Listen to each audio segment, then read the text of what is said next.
Moving forward with traditional values and encouragement of local business, this is the Andy Caldwell Radio Show. I'd like to welcome you back to the show. It's our pleasure to welcome back Jeff Clayton. He is Executive Director of the American Bail Coalition. He works as a public policy and government relations professional. He's also a licensed attorney, and he has served a variety of clients in legal, legislative, and policy matters. He's got his BBA from Baylor, his master's in public policy from the University of Rochester, New York, and a JD from the Sturm College of Law. Jeff, welcome back to the show. Thanks for having me on again. Well, we've had you on the show a number of times, all having to do with the issue of bail. Hopefully, most of my audience doesn't really understand bail because they've never had to be in jail or post bail for somebody. So let's start with the basics, and then let's talk about this effort, this never-ending effort to get zero bail for people that should be in jail. Absolutely. The easiest way to think about bail is it's security for your return to court, that you're having some skin in the game, you're putting up something. In that case, in California, it could be a cash property or a surety bond that is set by a judge after you're arrested for a crime, and then that guarantees that you're going to come back. If you don't go back, then the person who signs your bond or put up the cash, whether it's a bail agent or just a friend or family or both, will then have to return you to court if you fail to show up. And if they're still unable to do that, they'll have to pay the forfeiture. So it creates an incentive for people to return to court, and it also allows people to get out of jail pending trial. Yeah, because I think most of the people, the only thing they know about bail is Dog the Bounty Hunter. Yep, they do. They do. So here's the deal. So then the second question, which is relevant to our conversation, how do judges determine bail? Well, California has what's called a bail schedule in each jurisdiction. So bails are set so that when the court's not in session, people can bail out until they see a judge. And there's some exceptions to that, domestic violence and other cases you have to see a judge. And then the Constitution has sort of three factors that they consider: public safety, ties to the community, and likelihood of returning to court. And they just make a decision as to what they think the appropriate bail is to make sure that somebody comes back to court. And so are they set county by county, or does the state do the schedule? The state does the schedule for low-level, kind of like traffic schedule offenses. But by and large, for misdemeanor and felony offenses throughout California, it's done in each of the 58 counties and within each judicial district within California as well. And so, for instance, on a felony, the judge would look at, is this guy a menace to society? Does he have family that'll hold him accountable? And what's the likelihood of him showing up versus fleeing? Exactly. And they might, criminal history is kind of the big predictor as well. So they'll look at the criminal history, has he been charged before, and does he show up for court? So we look at failures to appear. And so, a lot of the folks that cycle through the California system have significant criminal history records and significant failure to appear records, which is why you see a lot of high bonds, because most of the people that would get out on their own recognizance would have to post bond in other states. So there's very little misdemeanor bail in California as it is. So let me explain something, because we've got a big controversy. We have our local district attorney in Santa Barbara County is only half woke, but our public defender is fully woke.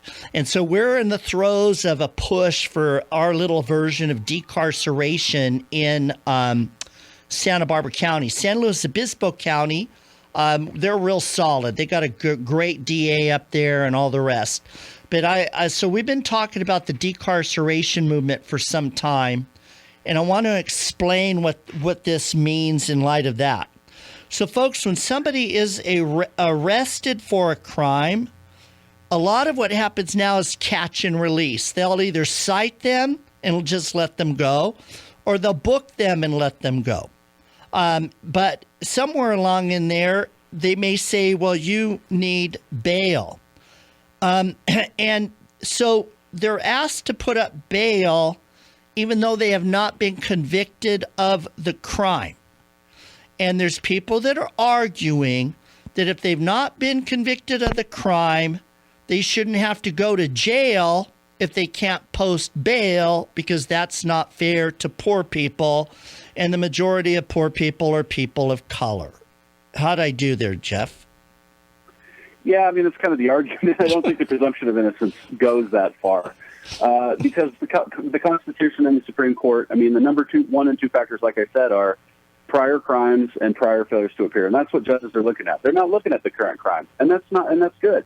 You know, they're not saying, well, you're charged with this and therefore, you know, we think the bail should be higher. It's, no, you didn't show up 6 times and, you know, you have 9 prior felonies and we just don't trust you this time is really what they're looking at. So the decarceration movement, you're right, during zero bail, you know, one of the chiefs of police in up in Alameda County gave an example of a guy who got arrested for the same crime 7 times in one day. And that's what you're going to see if you don't have judicial discretion, where you just say, well, these crimes are not going to do bail. People just do them over and over and over and over and over, and there's no recourse. And under the old system, at a certain point, the judge will just say, enough is enough. We don't trust you this time. You're going to have to post bail. And they stay in jail. And or the heinousness of the crime. Right, exactly. And so the bottom line, though, is that California is hell-bent on eliminating bail, making it 0 for almost all crimes. Yeah, Senate Bill 62 would basically implement the zero bail schedule system during the pandemic. And actually not even a schedule, would set the bail at 0, so judges would not be able to depart under this bill. The other problem with this bill is that it creates a right to an affordable bail. So if you go before a judge and you say, Judge, all I can afford is 100, the judge has to set it at 100, which means nobody will stay in jail because they can't afford it or for any other reason. And really, you know, the California Supreme Court looked at this and said, that's not the answer. The answer is, you know, make the prosecutor put on a little bit more proof after 7 days to make sure people aren't there just because they're poor. But that's certainly not what the California legislature is doing. And the other thing going on, and we're going to talk more about this in the next segment, is that this went to the voters. Yeah, the voters rejected, the no money bail, the zero bail system by double digits, 11 points in the last election. I mean, 9 million more Californians voted to keep bail than against it. So, you know, the voters have spoken, and certainly that didn't stop the California legislature from making this a day one bill. This is something I've never understood in terms of the utter disrespect that people have in Sacramento for the will of the people. So the voters rejected. Did you say it lost by, was it by 2 million? Yeah, I think it was 9 million more voters voted for it than against. I think it won by over 11 percentage points. So anyway, folks, the bottom line is this is so controversial. If I remember correctly, they had tried to eliminate bail, and this measure restored it, right? That's right. They were going to go to the no money bail system. It was a little bit different because if you remember, they were going to use a computer to decide who got in and out. I think people really didn't like that. And so that ended up, but still, it was the same result as this would be largely. And the voters said, no, we want to keep the right to bail. We like the Constitution the way it is, and we want to keep it. And this goes right in the face of what the voters just said they wanted to keep, which is the constitutional right to bail in California, as it's been since statehood. All right, we're going to take a break. We're going to be back with Jeff Clayton from the Executive Director of the American Bail Coalition. You're listening to the Andy Caldwell Show. Stay tuned. We'll be right back. The Andy Caldwell Show is sponsored in part by CoLab, the Coalition of Labor, Agriculture, and Business. News, views, and interviews. This is the Andy Caldwell Show. I'd like to welcome you back to the show. My guest, Jeff Clayton, Executive Director of the American Bail Coalition. Folks, there's this thing called the decarceration movement in California and elsewhere. It's probably on steroids here, where they don't want people in jail. They don't want people in jail waiting for their trial, and they don't want people in jail who have been convicted at a trial. They want as many people diverted as possible because they think that, you know, our system is structurally racist, that it's not fair to poor people, and that sending people to jail and prison's not working because they'll end up right back there again. But this issue of eliminating bail or setting it at zero and what have you means that some really bad people can end up on the streets even after they've been arrested for something really bad, and they should be in jail for it. Jeff Clayton's our guest. How do you explain this issue of, people are innocent until they're proven guilty, so we should no longer be putting them in jail until they have been declared guilty? Well, the presumption of innocence is important, but the U.S. Supreme Court has said it's an evidentiary standard at trial. It doesn't extend to, the police arresting you, et cetera. And once the police, have probable cause to believe that you've done this, that starts the process. And to say that the presumption of innocence goes that far, how far does it go? Does it go to birth? Does it go before birth? How far does it go? It just doesn't go that far. And so, yes, while we want to respect it, at the end of the day, that's not the basis for bail. The basis for bail is, like I said, your ties to the community, your prior criminal record, whether you appear or not. And that's what judges are looking at. So I can tell you what's happening in Santa Barbara County. They used COVID here in the state. They used COVID as the excuse to empty the jails out of fear of the spread of COVID, both to the inmates and to the custody staff. Well, now they're going back and saying, hey, look, we had the jail empty, practically empty. We're all right. Crime didn't go up. We should keep doing this. Your thoughts to that? Well, for them, it's never waste a good crisis, right? But, that's ridiculous. That's why the president just put out a press release last week saying we need to take action immediately because we have a violence and gun problem. And what was it caused by? COVID, because we shut down the criminal justice system.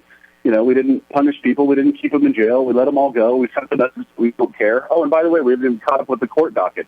So we can't even try anybody anymore. So, one judge said the surest way to deter criminals is the swiftness of the punishment, right? And we've gotten completely away from that, and no bail as well. So, while you're waiting, don't worry about it. And that's, the COVID thing, I think we proved that it didn't work, and we're seeing the results of that right now across the country from coast to coast in every major city that violent crimes are going up.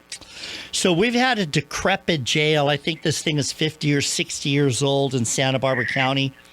And grand jury report after grand jury report said you have to fix it. It was also overcrowded.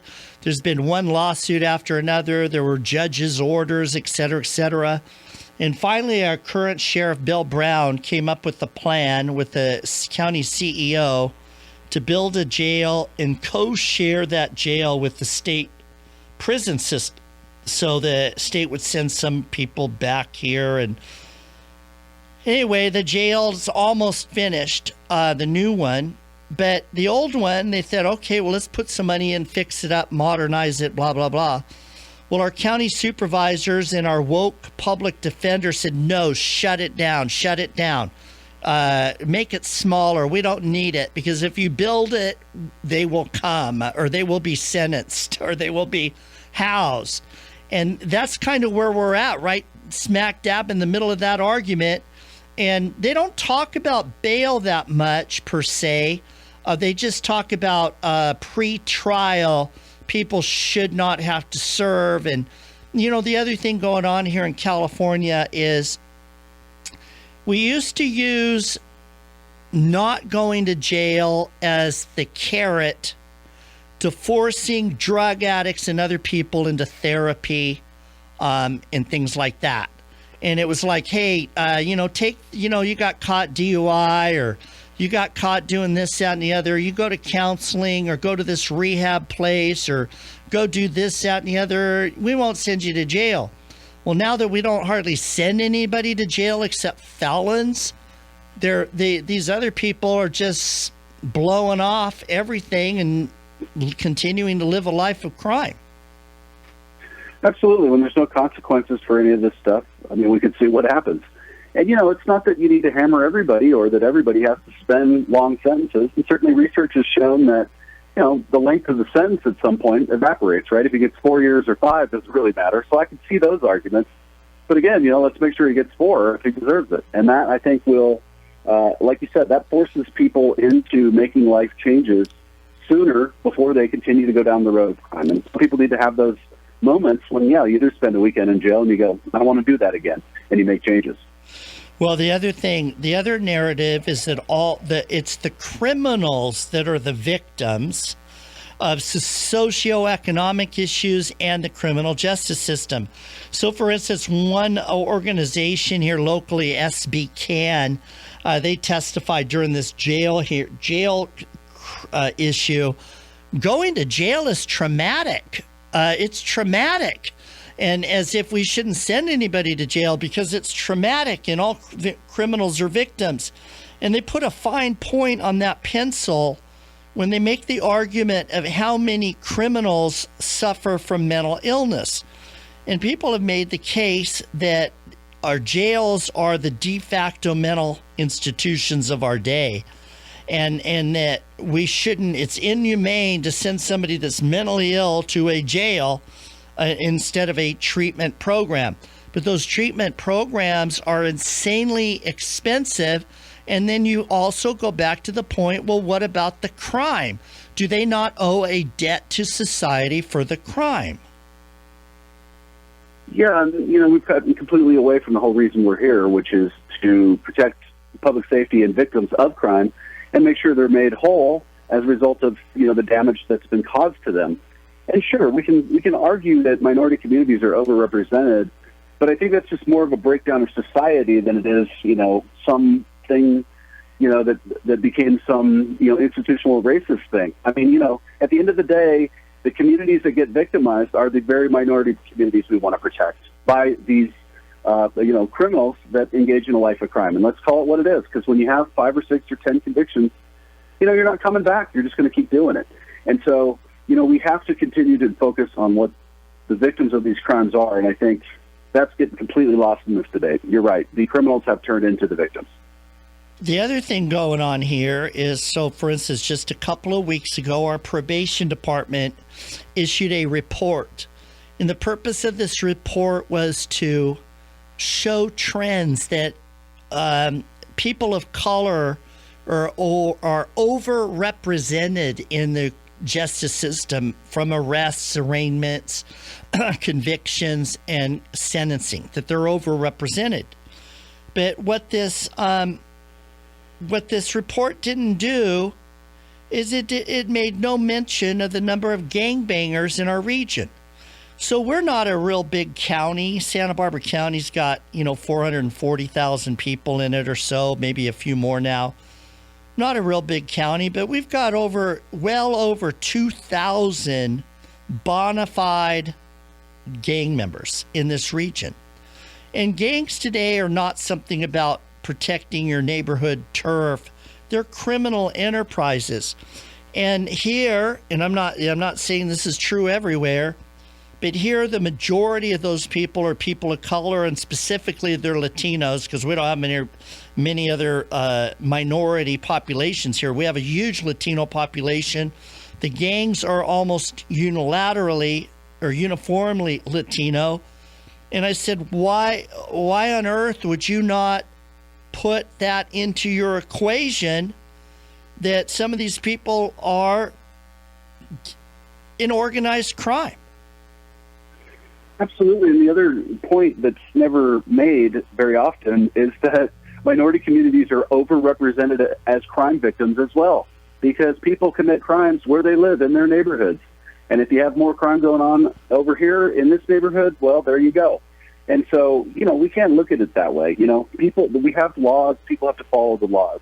And I can concede that minorities are overrepresented in the criminal justice system, and there's all kinds of reasons for that. But, to just throw up our hands and say we're not going to enforce the criminal law because we don't like the outcomes, it's a cop-out. Let's solve the underlying problem. And, let's make sure that people don't fall in the system. And, what happened to one child, no child left behind? You don't hear that anymore. We don't worry about that anymore. We worried about that at one point, but we never actually really took it seriously.